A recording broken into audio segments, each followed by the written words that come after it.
So hello and welcome to Trinity Grace Podcast, a podcast for the edification of believers through the recovery of confessional Christianity.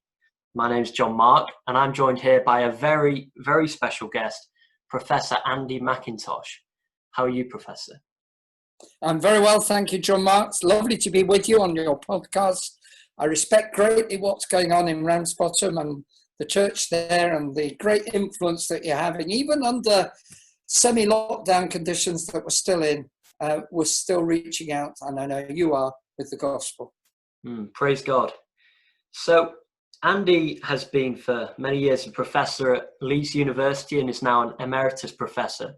And you've done some fascinating research into, if I say it right, the Bombardier Beetle. That is correct. Now, what this beetle has a fascinating mechanism, and from this beetle you've actually been able to design different sprays and things, and it really shows how God's design of these creatures is so great that we actually learn how to design our own things from it.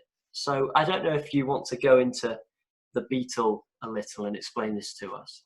I would be delighted to do so. And what I'm just going to do, John Mark, we agreed with previously, is just to do a brief presentation to whet people's appetite as to this extraordinary beetle, and then come to perhaps some discussion afterwards. So let me just share my screen, which I'm going to do now.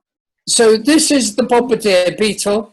As you can see, it's spraying out of its backside, moving a spray right over itself forwards. This is absolutely extraordinary what the beetle can do.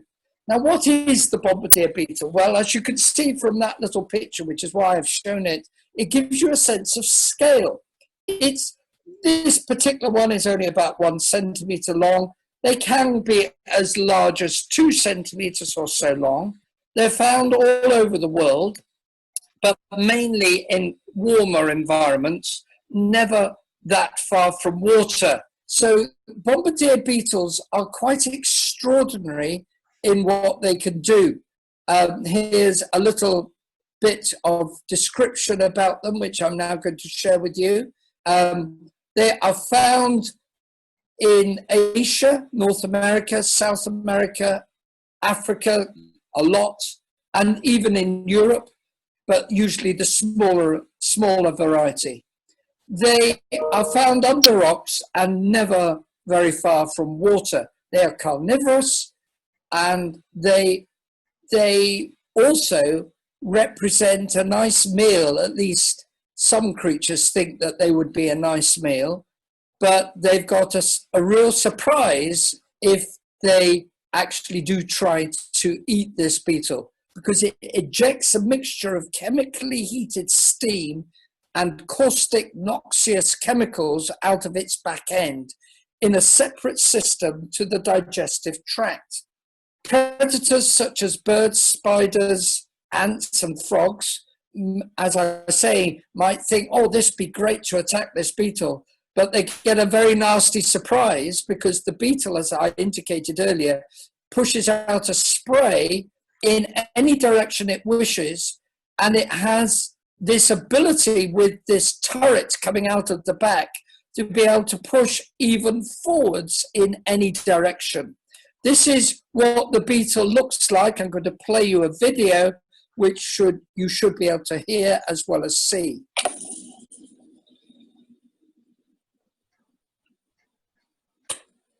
You actually hear that squirt coming out of its backside.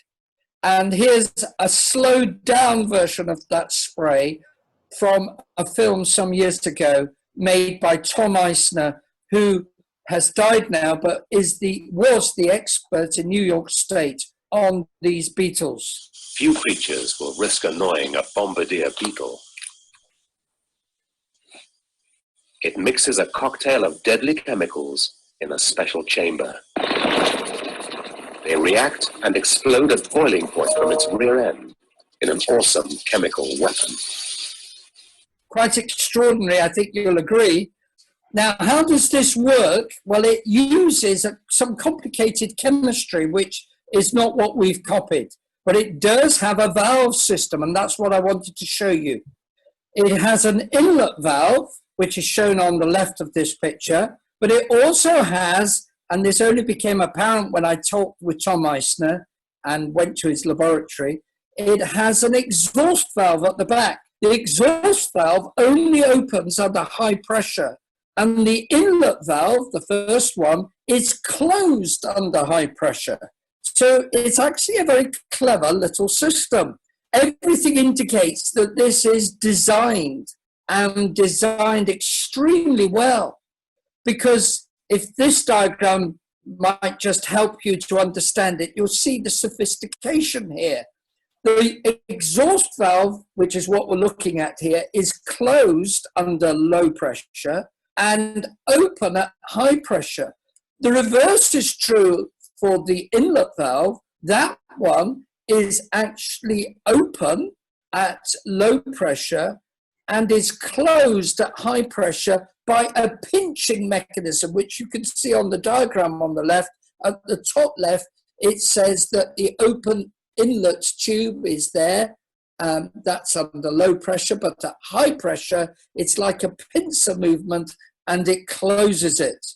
So it really is what we call pulse combustion. And although we haven't copied the chemistry, the combustion, we have copied the valve system of the Bombardier Beetle.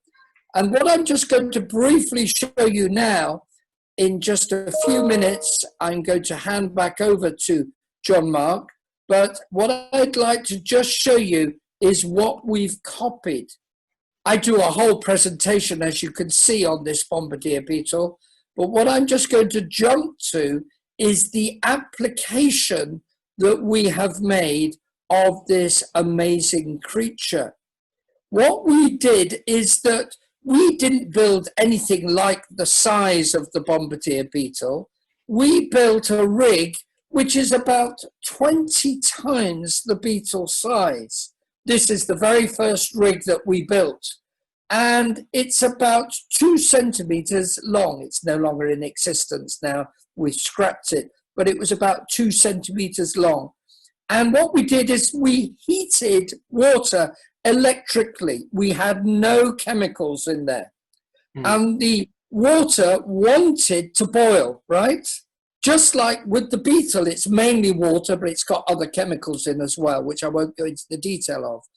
So we were electrically heating the water, and we decided when we wanted to close the inlet valve, and we decided when we wanted to open the exhaust valve. We had a computer-controlled system opening and closing the valve. So we got this effect. As you can see, we had a very sophisticated receptacle on the right, which was receiving the steam and the water. Now that we were very encouraged with, because that meant that we'd got the basic mechanism understood, that it was to do with inlet and exhaust valves. And it's a bit like a pressure cooker. And when you take the weight off the pressure cooker, then you get a shot of steam and spray very hot water. And that's really what's coming out with the Bombardier Beetle.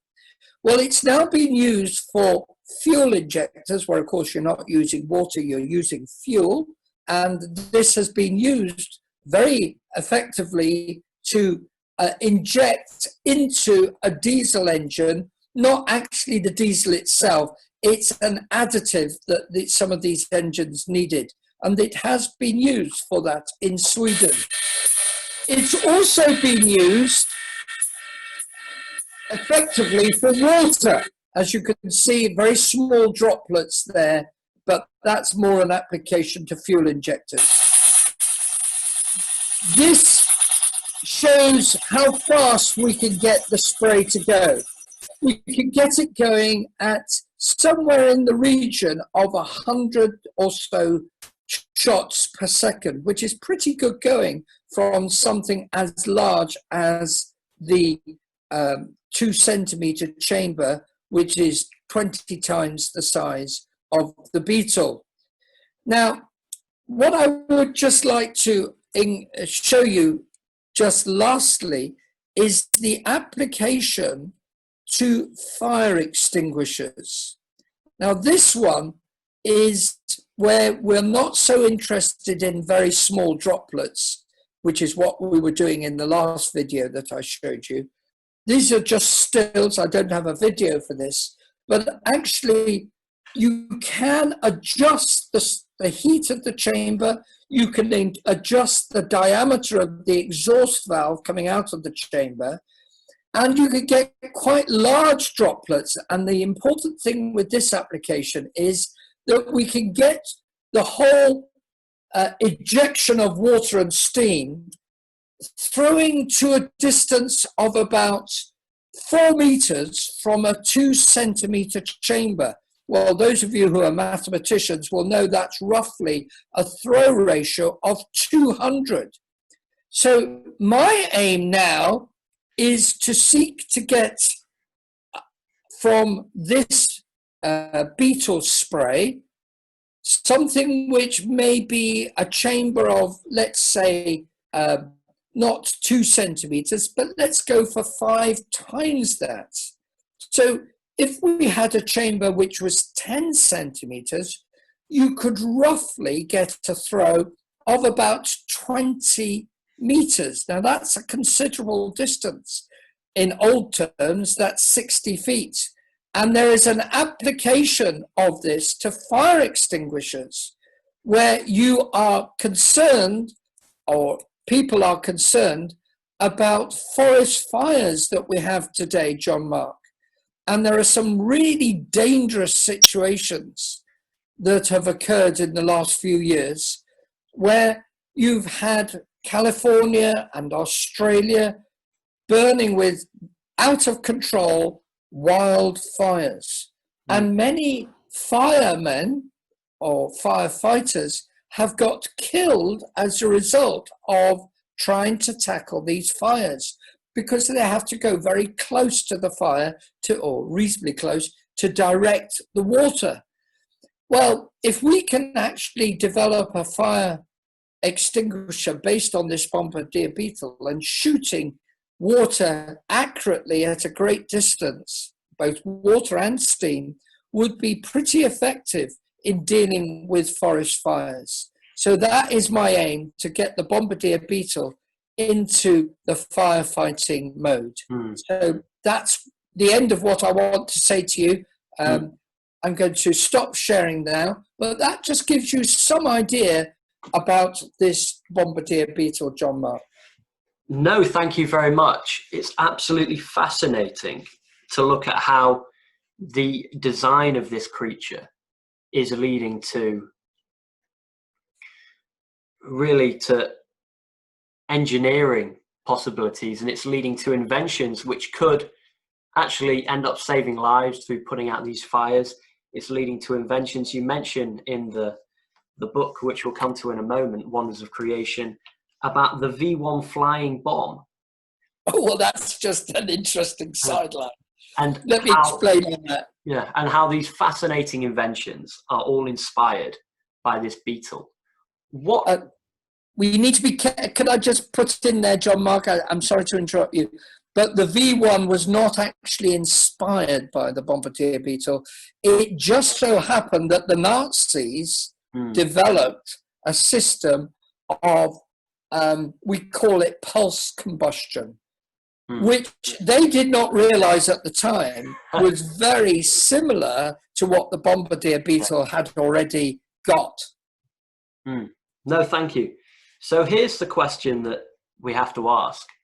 You know, you mention in the book, it's clearly an example of irreducible complexity, since the combustion system will not work unless all design features are in place. What does this have to tell us about God's creation and about the design of the universe? What it does show to us is that wherever we look, John Mark, whether it be at the Bombardier Beetle, which is really quite amazing in what it does with its valve system and only in the Bombardier Beetle, it has this combustion system as well. We haven't copied that yet.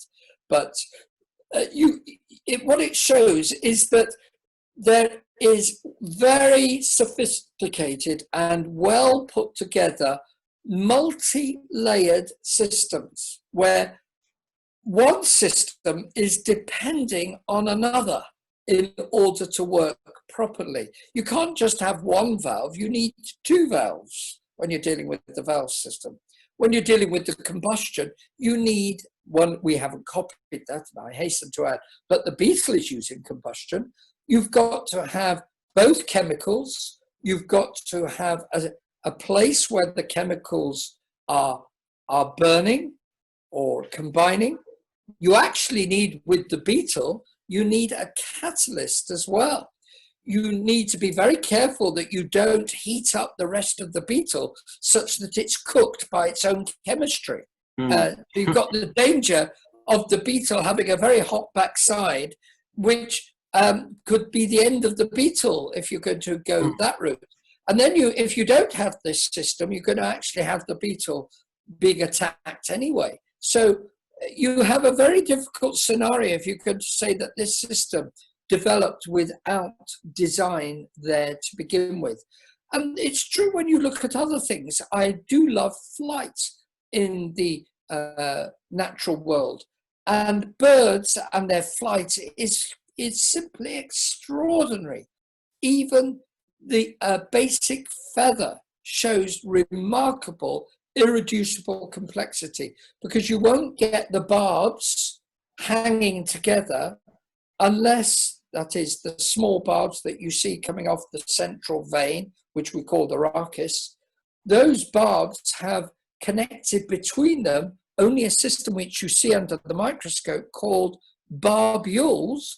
On one side they've got hooks, on the other side they have ridges, rather like curtain rails. So the hooks slide over the ridges. And that immediately tells you this is an irreducibly complex system, because you can't just wait for millions of years while you develop hooks, just by chance on one side and ridges on the other. In fact, you'll never get that. Everything tells you you're only going to get this by having hooks designed to be on one side of the barb and ridges designed to be on the other side of the barb, so that adjacent barbs hang together, because on the left there are hooks and on the right there are ridges. Everything tells you immediately a feather is irreducibly complex. And I haven't even talked about all the rest of the bird.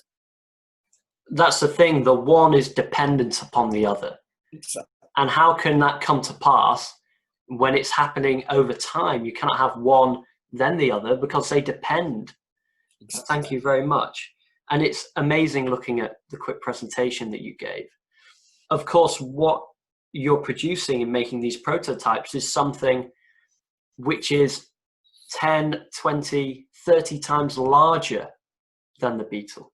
That's true. And the number of minds, I don't know how many people came together to produce that prototype, but these are minds.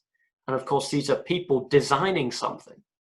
We have to ask the question, surely we've got this Beetle, which is the same design in a far smaller package, but you're not tying any mind to the design of that?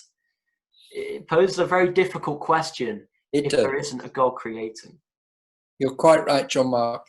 And that's exactly where the nub of the argument is. The evolutionist says that all this can come about by biology, because they will say in a derogatory way, some of them, not all of them, but some of them will say, well, people like Jerry Coyne will say to us, and Richard Dawkins, well, you don't understand biology, that over millions of years, of course, mutations will happen and natural selection will choose the beneficial mutations. But the problem is they don't understand engineering.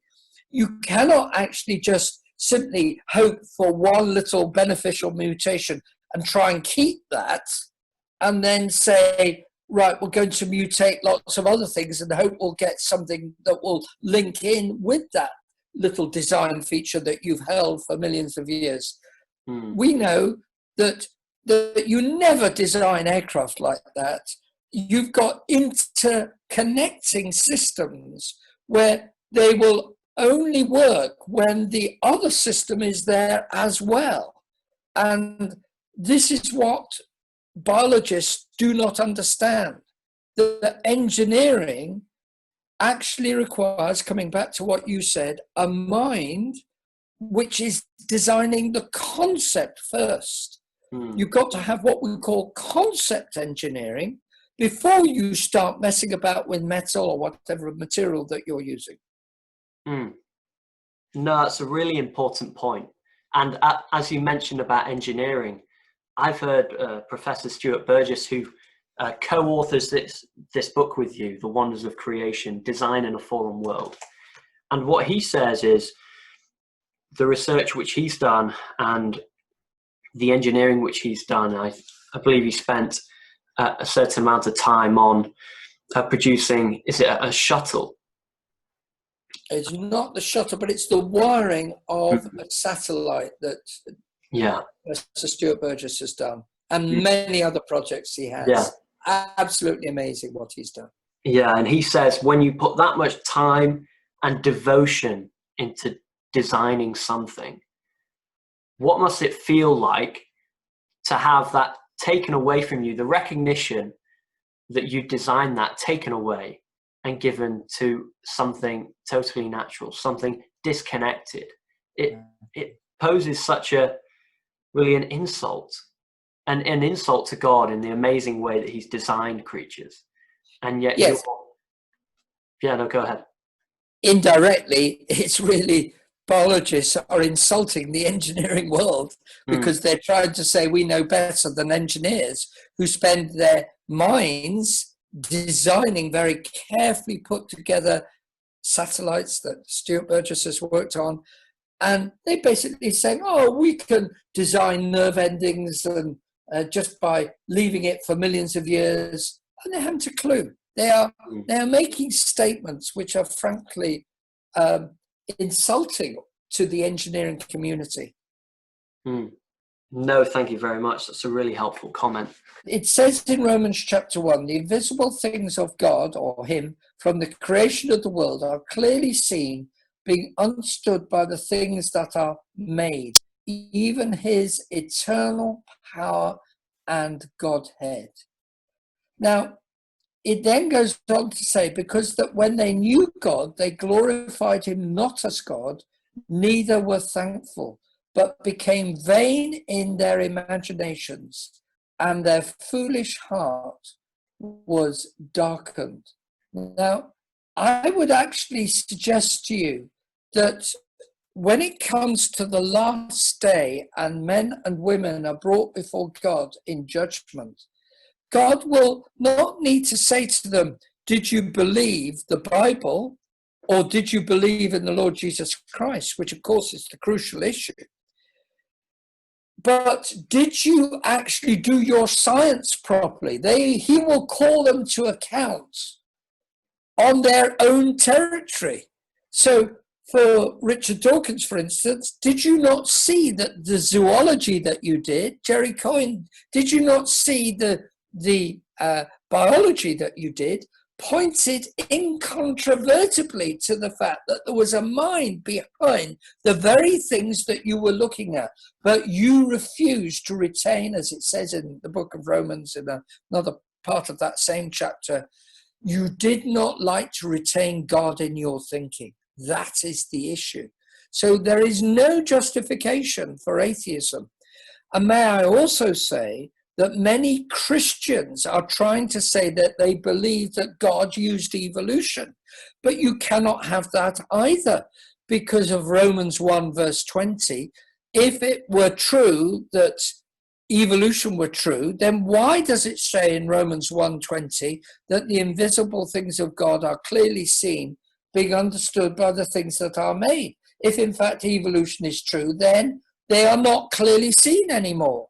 So yourself at Trinity, myself here at Milner, which is where I worship, and in the creation work, I am seeking on two accounts to use this science to show that the atheist is wrong, but also to show that those who try to say that God used evolution, that is not right either.